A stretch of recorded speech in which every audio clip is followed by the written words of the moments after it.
আজ ফের শেখ শাহজাহানকে ইডির তলব। সকালে সল্ট লেকের ইডি দপ্তরে হাজিরা দিতে বলা হয়েছে সন্দেশখালীর তৃণমূল নেতাকে। এর আগেও শাহজাহানকে হাজিরা দিতে বলা হয়েছিল, কিন্তু তিনি আসেননি। আজও কি ইডির সমন এড়িয়ে যাবেন শাহজাহান, নাকি হাজিরা দেবেন সল্ট লেকের সিজিও কমপ্লেক্সে? থাকছে সেদিকে নজর। হাজিরা দেবেন কি শাহজাহান, এই প্রশ্নে উঠছে ইতিমধ্যে। আজ ফের শেখ শাহজাহানকে ইডির তলব। সল্ট লেকের ইডি দফতরে হাজিরার নির্দেশ। হাজিরা দেবেন কি শাহজাহান, সেদিকে নজর থাকছে বাংলার। এ নিয়ে আমরা বিস্তারিত কথা বলবো। সরাসরি রয়েছেন আমাদের প্রতিনিধি বিধান নস্কর। বিধান, ফের শেখ শাহজাহানকে ইডির তলব। সকালে সল্ট লেকের ইডি দফতরে হাজিরা দিতে বলা হয়েছে সন্দেশখালী তৃণমূল নেতাকে। কি জানতে পারছো? আজকে আসছেন শেখ শাহজাহান, ইডি সূত্রে কি জানতে পারছো?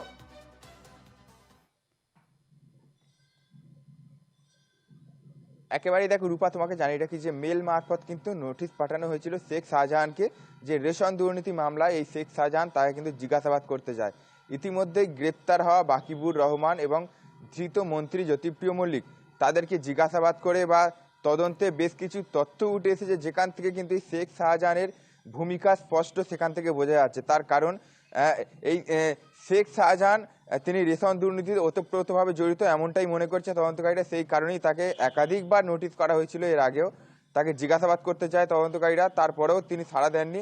পরবর্তী সময় তার সন্দেশখালীর বাড়িতে তল্লাশি অভিযান চালায়, সেখানেও কিন্তু একেবারে শেখ শাহজাহানের দেখা মেলেনি। তার পরবর্তী সময় তার বাড়ির দেয়ালে নোটিশ টাঙিয়ে দিয়ে তাকে সিজিও কমপ্লেক্সে আসার কথা বলা হয়েছিল, যে তাকে জিজ্ঞাসাবাদ করতে যায় তদন্তকারীরা। তার কারণ তাকে জিজ্ঞাসাবাদ করলে গুরুত্বপূর্ণ তথ্য বেরিয়ে আসতে পারে, সেই কারণেই কিন্তু তাকে বারবার করে জিজ্ঞাসাবাদ করতে চাইছে।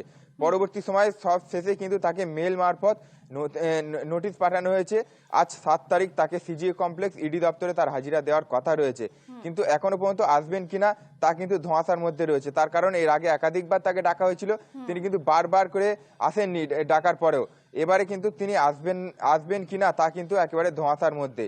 তবে যদি না আসে সেক্ষেত্রে কিন্তু কড়াকড়ি পদক্ষেপ নিতে চলেছে ইডি তদন্তকারীরা, এমনটা কিন্তু ইডি সূত্র পর্যন্ত এখনো খবর পাওয়া যাচ্ছে।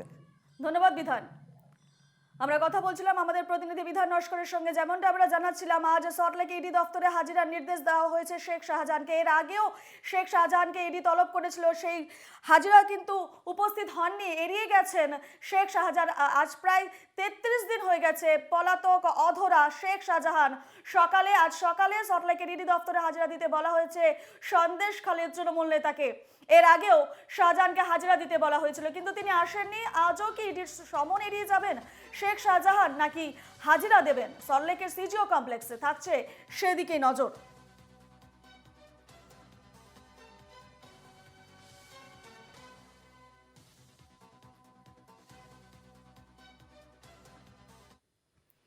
এদিকে সন্দেশখালীতে এনফোর্সমেন্ট ডিরেক্টরেটের আধিকারিকদের ওপর হামলার ঘটনার আজ শুনানি হবে প্রধান বিচারপতির বেঞ্চে। দুপুর 2টো নাগাদ শুনানি হবে কলকাতা হাইকোর্টে। সন্দেশখালীর কাণ্ডের আজ শুনানি। সন্দেশখালীতে এনফোর্সমেন্ট ডিরেক্টরের ওপর যেভাবে হামলা চালানো হয় তারই আজ শুনানি হতে চলেছে। শুনানি হবে প্রধান বিচারপতির বেঞ্চে। দুপুর 2টো নাগাদ শুনানি হবে কলকাতা হাইকোর্টে।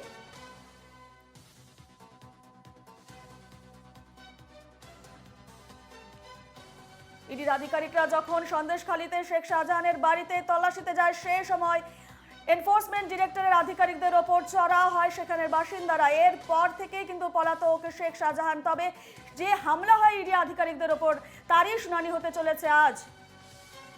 এ নিয়ে আমরা কথা বলবো। ফোন লাইনে রয়েছেন আমাদের প্রতিনিধি সুদীপ্ত চট্টোপাধ্যায়। সুদীপ্ত, আজ সন্দেশখালী কাণ্ডের শুনানি রয়েছে।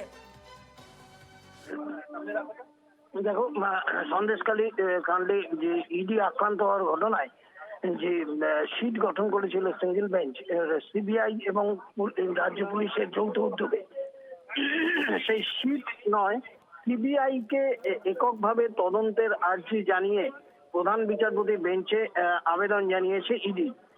কারণ তাদের বক্তব্য, রাজ্য পুলিশ গোটা ঘটনায় যেভাবে অসহযোগিতা করেছে, এই যৌথ উদ্যোগে যদি সিট গঠন হয় তাহলে কিন্তু সেই অসহযোগিতার প্রশ্ন থেকেই যাচ্ছে। অর্থাৎ রাজ্য পুলিশের উপর ইডির আস্থা নেই, তাই সিবিআই কে এককভাবে এই তদন্ত করতে দিতে হবে এবং একই সঙ্গে তাদের আবেদন যে দ্রুত শুনানির আবেদন তারা চেয়েছেন, কারণ 12ই ফেব্রুয়ারি সিঙ্গেল বেঞ্চে এই সিটের রিপোর্ট পেশের কথা। তার আগে যদি সিবিআই এককভাবে তা দেওয়া হয় তাহলে সেটা তারা সিঙ্গেল বেঞ্চকে জানাতে পারে।